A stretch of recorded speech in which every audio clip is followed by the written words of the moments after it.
Okay, great. So, hello everybody. I'm going to talk very, very fast. So, I hope you can keep up. Um, First of all, pleasure to be here. Thanks again, Nellie. As always, I love being here to help out. And this is a great thing you're doing, as always. What I want to talk about today is something a little bit different because what's happening all around the world, it's been huge in Brazil, and we're seeing it more and more everywhere, is teachers are becoming their own entrepreneurs. And there's a lot of information that's going around on the internet with Facebook and everything else. And I want to dispel some of the myths and talk about some of the problems that we're having. First of all, we know as teachers, we offer a lot. And we're professionals. We're no different than a doctor or a lawyer or any other professional. Unfortunately, people tend to see teachers, and especially English teachers, as nothing more than a janitor or a babysitter. And this is unfortunate because it affects us and it affects our own self-worth. Now, we all have experience, we've all got good education, training, and we have skills, and we have a definite value. But as we know, in the teaching profession, unfortunately, and Nellie and I have talked about this for years, we're undervalued as teachers and as professionals. But the problem is, lately, we're going through this whole series of different things that we're doing to devaluate ourselves. And this is a big mistake. Now, when we signed up to be teachers, we didn't take any kind of Hippocratic oath that said, hey, we're going to work for free, we're going to work cheap, we're going to help everybody, and we're going to struggle. And, we do deserve to make a profit, and we do deserve to make money. But we need to revalue ourselves. And how are we going to do this and make this change? When you're starting into your own business, the thing that you have to do, you have to understand how the business has changed, because the business has changed a lot.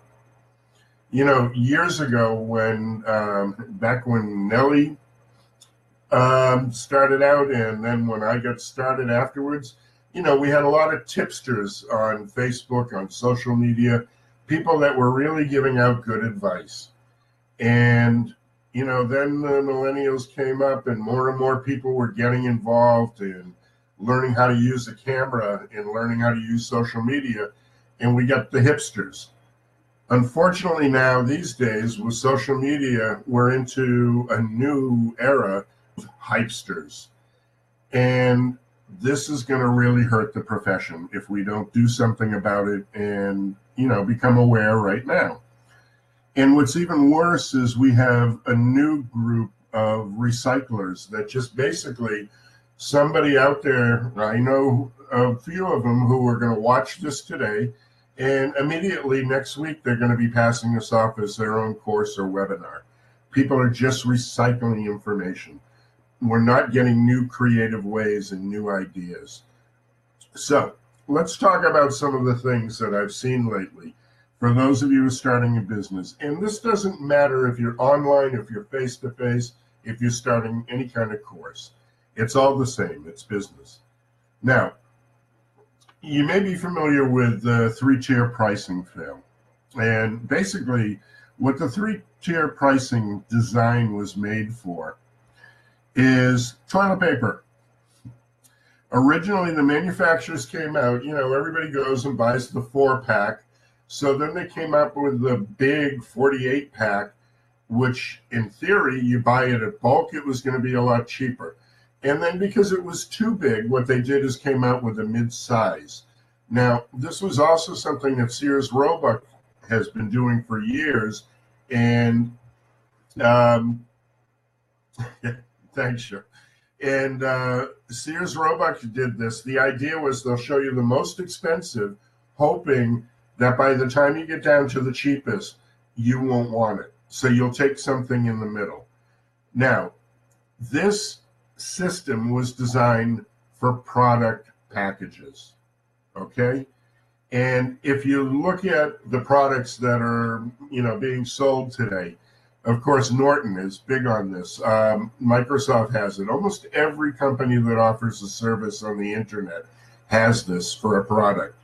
And the idea is they'll give you 3 prices, and they know chances are you're going to buy right in the middle. And you notice that's where the biggest discount is here. So people are misusing it. Now, you can use this if you do offer courses. And I'm not talking classes, I'm talking a course.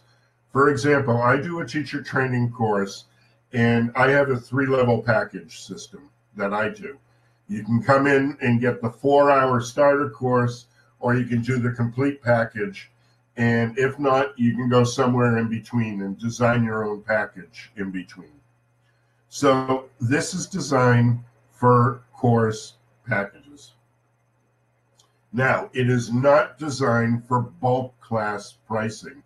And people, especially in Brazil and in other countries, because I'm seeing it more and more, have been using this for bulk class pricing. Here's what they're looking at. I'm going to use throughout this, I'm going to say $100 just to make the math easy. It doesn't matter. Let's say you're charging $100 an hour. Now, if you you offer the class for $100, you'll give them 24-hour notice for cancellation, and they can reschedule. If you only pay $80 an hour, then you get no cancellations, no rescheduling, knowing that people are going to choose the $90 with 48-hour, and maybe we'll have rescheduling available. Now, this is called the Goldilocks because it's just right for most people. Now, when we're advertising this way, the problem is, how does the student, who is our ultimate goal, see us? They feel manipulated. They feel that, okay, if I have to pay full price, I'm going to get full attention. If I pay less, how much attention am I going to get? And the hype that they use about this is that you're going to get instant students and you're going to get rich. They'll make commitment. You'll have a full schedule because customers love discounts. But here's what happens, and I'll go through it kind of quickly. Let's look at this packaging idea. Again, if I have one class is a package, I can package 25 classes together for 3 months, or I package 50 classes together for a 6-month period. Now, if I do the math, if I'm charging 100, this is what I should be making. But what they do is now they're packaging this and giving a 10% or a 20% discount. Okay, so what happens? That $5,000 course now comes down to $4,000, and the customer's like, woohoo, I saved $1,000, and they sign up for a 6-month period. Now, here's their discount if they go with one pack. So what ends up happening, though, if they go for an entire year at this, you're losing, with 2 6-month packages, if you can get them, you're giving up $2,000. Now, let's say a standard teacher, you teach 2 classes a week or 100 classes in a year, just for the math. And this means you'll have 10 students or 10 student hours, 10 students with 20 hours during the week. What it comes down to is you lose $20,000. Now, if you work a lot, like I used to, and you work a 40-hour week with 20 plus students, you're losing $40,000 a year. Now, that's more than most teachers make, and you're giving that away. So that's 20% revenue loss that you're giving up because of discounting. So really, who was discounted? And what was discounted? It's the student that got the advantage of the discount. We have discounted our reputation and our value because now we say we are available for a discount. This is absurd. We are professionals. We shouldn't be giving discounts. Now, the other mistake and the other problem with this is that if you do this, you're going to end up with a full schedule of discounted students. And when a new client comes in who's willing to pay full price, you don't have room for it. And on top of it, you get this perception as a hypester, okay? Because you're manipulating the student into taking class. Now, I just skipped ahead somehow. But let's see. Yeah, it went out of order, but let me come back. All right, so the problem is discountees lack commitment. They're not focused on the outcome. It's based on greed and not need. I want students that come to me and are looking to learn English, okay? So here, let me go back here. The other problem that's going to happen is with renewals. At the end of 6 months, anybody who understands business and studied business like I did will tell you that at the end of 6 months, 87% of people will go for a shorter time period. Because what happens is they feel, okay, I'm learning English and, you know, I've done it for 6 months now. I don't need another 6 months. I can do it in 3 months. So 87% are going to go to the 3 months. Now you have the dilemma. Do I increase their price 10% or do I continue at the 20% discount, which means you're giving money away? And then when you go at the end of it, at the end of each year, you should do a cost of living increase, which I do every year, about 10 to 15%. Now you're asking a student to potentially pay 25% more for the class. They're going to leave. You're going to lose your renewals. And this is an important part of keeping business together. But again, the whole idea, my target market is not a person who makes their decision based on a discount. And that's great, Judy, that you don't discount, because teachers have to stop with the discounting. Now, question is, do I discount? Yeah, I do once in a while, but there's reasons for it. What I do is I use discounting for quantity, and I use it for my convenience. So let me tell you a quick little story here. When I was teaching on the road in Rio de Janeiro, I teach primarily lawyers. And I had a lawyer who was studying from 9 a.m. to 10 a.m. at Building A. And the next week, I got another call, and I had another student who started with me in Building B, just 2 buildings literally away. And he started from 11 to 12. So there I have 2 students, 200 coming in. All right. Now, I got a call from student C, and student C wanted to study from 3 p.m. to 4 p.m. That was the best time for her to study with me. But here's what I'm looking at. That the best thing for me is if they would study from 10 to 11, because then I could fill and work one building, okay? And I have the whole afternoon free, so I can go out and get more students. If I couldn't do that, what I could do is either put one at 8 in the morning or put them at 12 in the afternoon, so I would lose less, or take them on from 3 to 4 p.m. Here's what I did. When they wouldn't budge, I said, listen, if you stay at 3 to 4 p.m., it's the regular price. But because it's convenient for me, if you'll take class at either 8 or 12, I'll give you a 10 or 15% discount. If you'll take it from 10 to 11, I'll give you a 15 to 20% discount.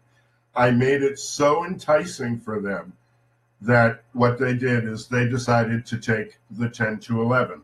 But remember, they knew that this was not discounting my rate, it was discounting for my convenience, because here's what happens. If I put them in from 3 to 4, I would make 300 using the same math, but I lose the hour here and I lose the hours waiting for the 3 o'clock class. So I lose the potential to make another 400. If I put him in at 8 or 12, I make 290, but I only lose the potential of earning of 110. By putting him in from 10 to 11, I'm only losing $20, and I have the entire afternoon to make more money. So you see, I use the discount to work for me. So what is your hour worth, and what are you worth? Now, here's another thing with group discounting, and many of you who do groups, I don't know how you do this, but this was another suggestion, and people are doing this in Brazil right now. Let's say somebody calls up, they have 4 students, and they're going to charge for the class. You tell them $800 for the class, 8 classes per month.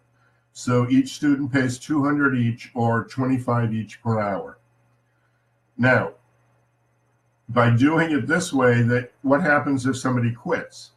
If somebody quits that class, now you have to charge 33% more because they have to make up that difference.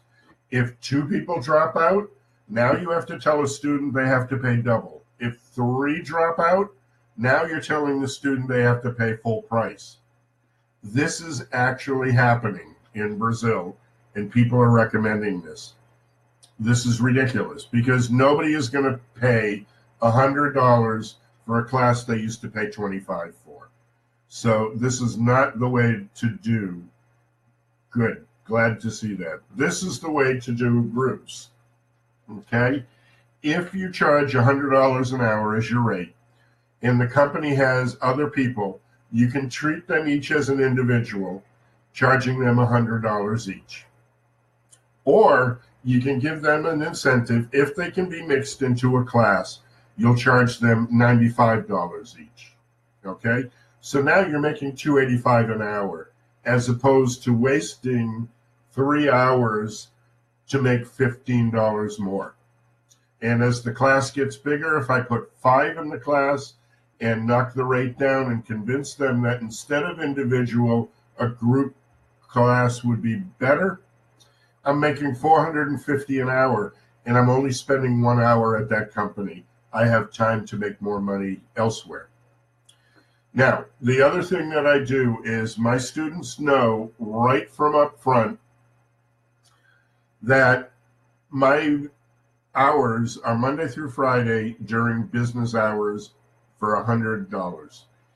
If for some reason they need a class on Saturday or off business hours, they will pay $150 an hour. If I have to do something on Sunday or a holiday, which I've done because with lawyers, a lot of times something comes up at the last minute and they really need it. They know up front, even before they call me, that they're going to have to pay $250 an hour. So it's not a problem because I don't want to work Saturdays and Sundays, but I will to help out a student.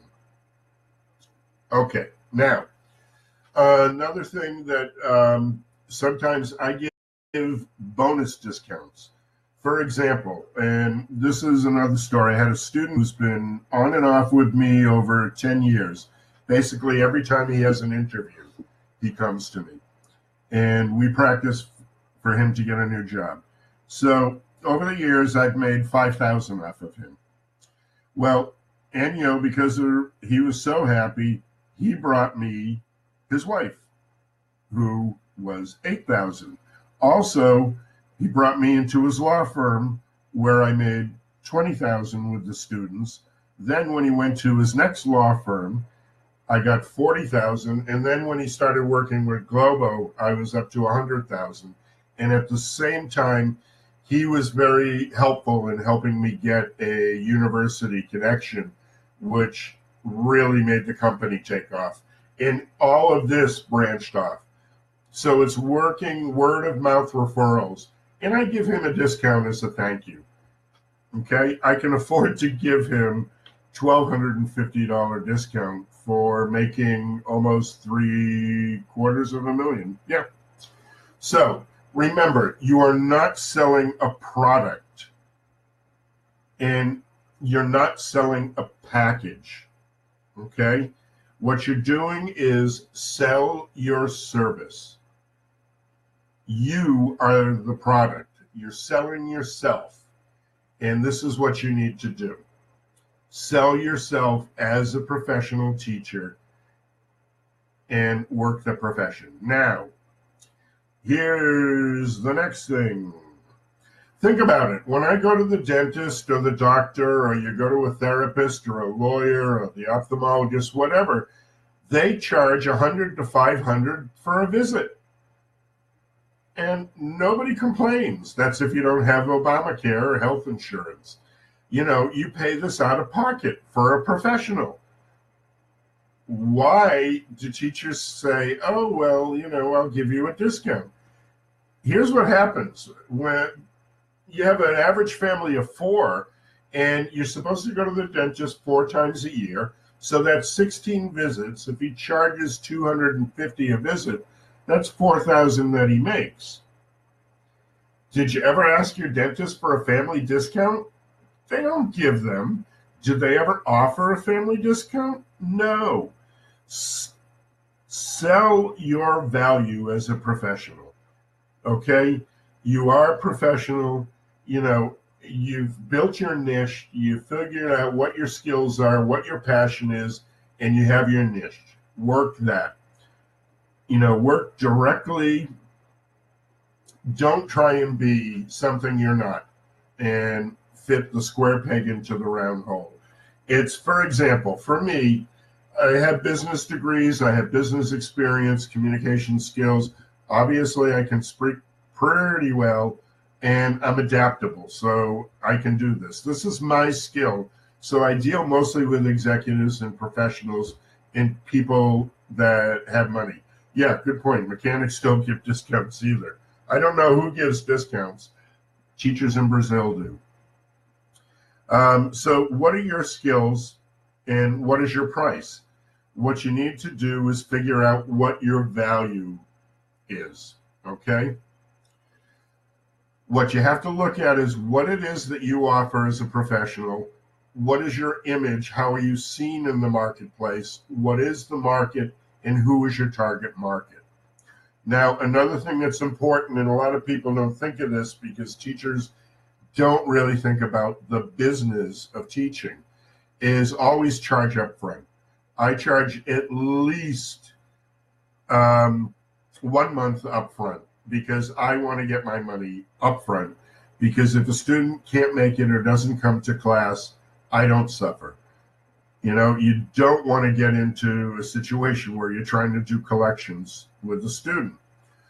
Now, because of this, what you have to do is think about what are you selling? You're not selling an English class. What you're doing is you're selling your block of time. And this needs to be made clear that you are selling the time with them. So you don't discount, and you don't discount your value. I don't give any refunds or anything else. If you bought the product and this is what you're looking for, that's it. Now, if you look at any of the professions, you know, if I join a course, if I join a gym, if I buy airfare, and for some reason, and whatever she does, if I can't make it, do they give me my money back? No. Why should teachers give back money because the student did not come to class for their reason? Also, I don't do rescheduling because I don't have time. I'm busy. I'm teaching other classes. I'm an entrepreneur. I have a business and I have value. And you have to put this into a contract. If you don't have a contract, you should have a contract with every single one of your students. Okay. Another thing that I see a lot of, and a lot of people are using this now, is this self-scheduling software.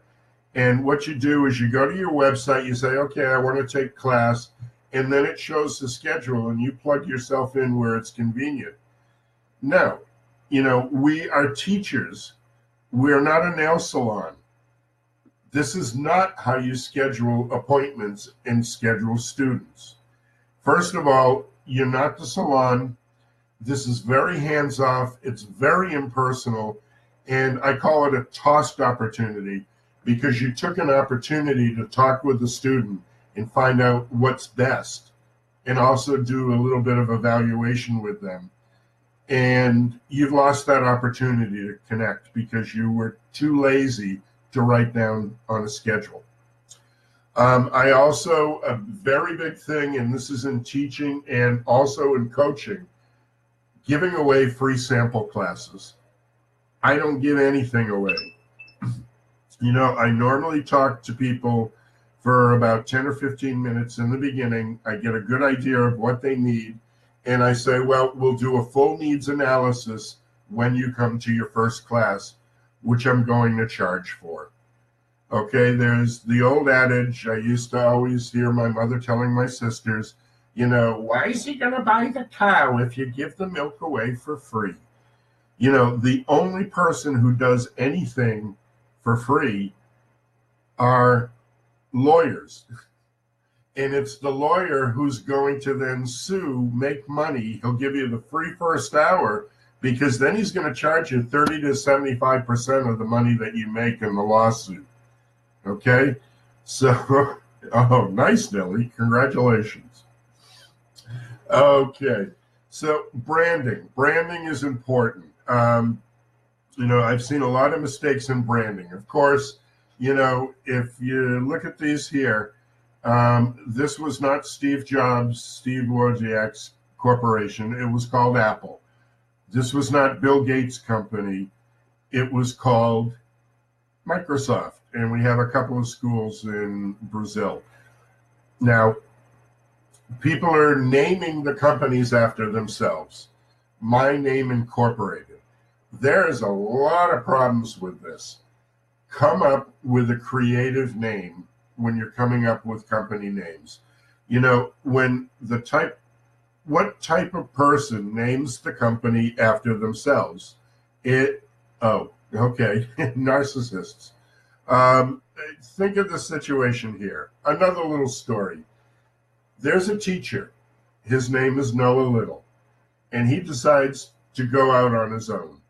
So he starts Noah Little English Company, and he gets a few local students. The problem is, Noah Little is only known in a very small, tiny area in a small city here in Brazil. So when he wants to expand, nobody's heard of him. He may as well be nobody, nowhere, because he has no future. And, think about in education. If Jeremy Harmer, who we all know, but if he opened up a grammar school, what student knows Jeremy Harmer's name? No one. Maybe two. Okay? We know it. The idea of using your name is for plumbers. It's Noah Bunch Plumber. He works in his little area within the town. Everybody knows him. This is when you use the name. Now, people here do have names, and you do have a reputation that you've probably worked up if you're experienced. Okay? I know I never have to say Nellie Deutsch. I just say Nellie, and everybody knows who I'm talking about. Okay? I'm sure if you go into New York City, everybody there knows Judy Wong. Right, Judy?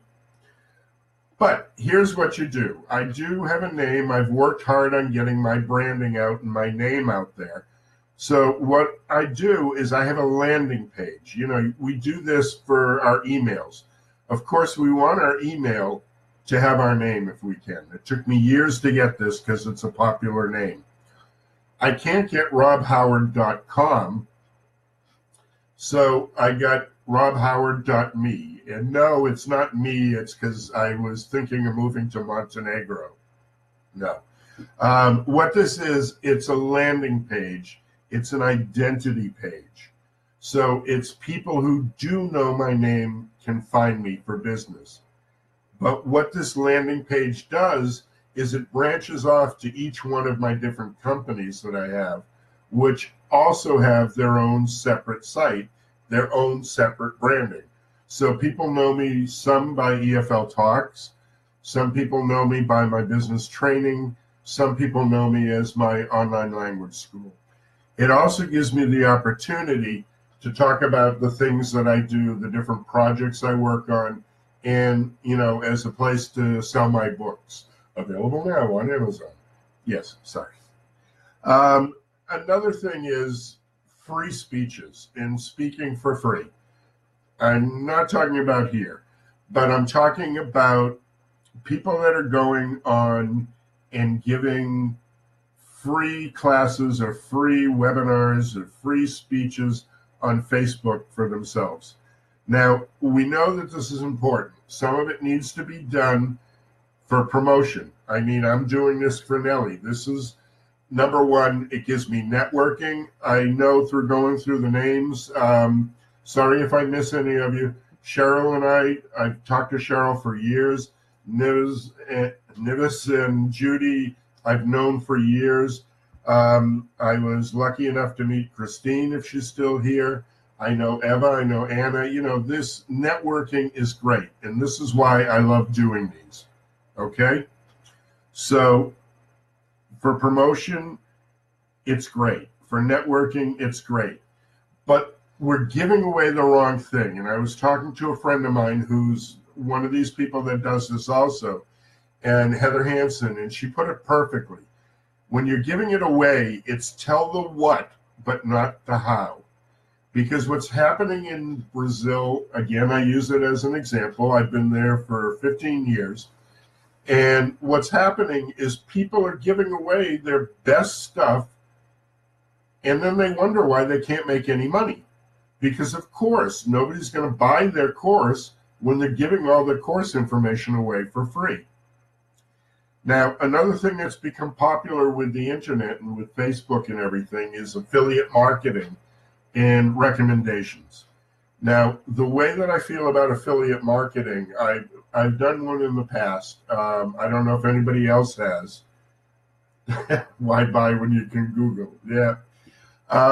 Affiliate marketing. It's the old saying that, a chain is only as strong as its weakest link. If you're going to get into an affiliate marketing program, make sure you're the weakest link, because you want people with bigger names and bigger draws above you to draw you up. You don't want to be the big name in the affiliate market, because all you're doing is advertising people down below you. Now, recommendations for other companies. You'll notice I don't recommend very many people. I recommend Nellie all the time and a few other people, because I have actually taken their course. Make sure before you recommend somebody else that they have a good course, because here's what happens. It's your reputation that's put on the line. Now, I don't have the background music, but here's a little fairy tale, okay? There once was a guy who had a company, and he was working online. And along came this girl with very little experience, and he thought, maybe if I start saying that she's really good, people are going to think that I'm more popular because she's popular too, and I'll make more money. But so he goes out and he's promoting her, and she gets better and bigger and everything else. But one day comes the truth fairy, and they realize, people that have taken her class, that there's nothing to offer. And then what happens is his reputation actually comes down.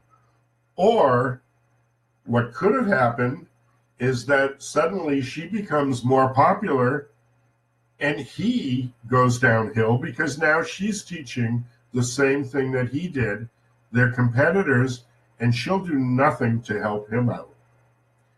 This is happening a lot. Be careful who you work with. So, the end. quick one about the funnel. If you see this on all the time about doing funnel marketing. Now, with the funnel marketing, here's how it works. You have a video. It's the road to riches. It's going to make you rich.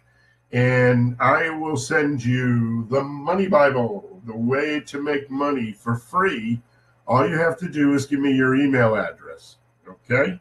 So I give you the email address, and they send you, a little pamphlet which tells you absolutely nothing. And then they put you into the funnel. Now, the funnel the idea is it generates emails, and what the emails are generating is for you to sign up for the full service that I told you about to make you rich. Now, what happens is if you finally say yes, it's the road to riches. Or you keep getting emails until you kill yourself. Now, who wins with this? It's the marketer wins.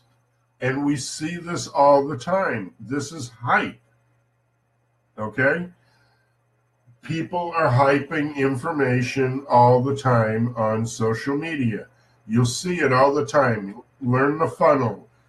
Beat the algorithm. How I made $20 million by age 27. I'm sorry. If he made $20 million by age 27, he's not over here on Facebook selling you a book. So let's see. I have, yes, thank you. Here, I have a little video. Hi, Rob Howard here. Have I got a deal for you? Are you an English teacher struggling to make a living? Are you trying to get more clients and more customers? Do you have too much time on your hands? Are you trying to fill your schedule? Do you want a flood of students coming to you, making you millions of dollars a year? If your answer is yes, have I got a deal for you? TD Easy. With TD Easy, not only will the customers come flocking to you, but you'll be known as a good teacher. But wait, there's more. Act now, and not only will you get your bottle of TD Easy, be the first on your block to get our new improved assessment tool. That's right.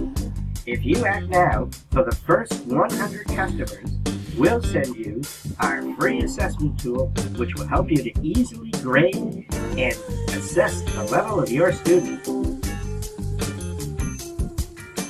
That's right, that's TD Easy. Quick, it's easy, it's delicious. TD Easy. That's TD Easy, where TD is easy. Teacher development. Let's see, just a little fun. This self-promotion has been going on. It's huge. It's becoming more and more rampant. And the problem is all this is devaluating the profession even worse than it is.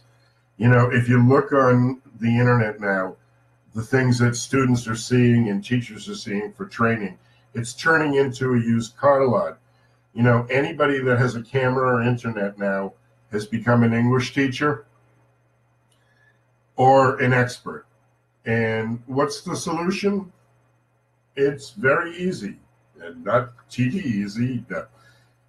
It's doing continuous professional development and teacher development. It's not being done. We've been talking about this for years, and this is why I started off with EFL Talks a few years ago. Come to these MOOCs, come to these sessions, join your local teacher association, find legitimate courses. You have to go out and seek qualified sources that know what they're talking about.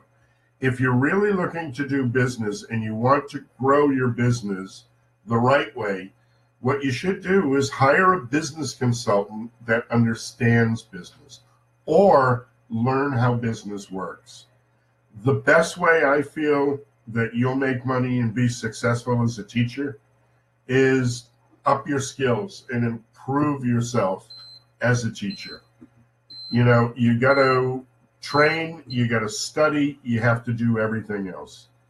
And, we just had Evo, was just in the past. Nellie did a great job. I saw some of the feedbacks from some of the course. Wonderful. go and take legitimate courses. Learn how to provide customer service. This is a whole nother 2 hours on how to do customer service, and learn how to work referrals. Okay? So I'd like to leave you with a famous quote. Everybody has to have a quotation in their thing. So I go to my resident sage. It could be helping us with the bottom line, but it's costing us the reputation. And with that, I told you I could do it fast. I'm done.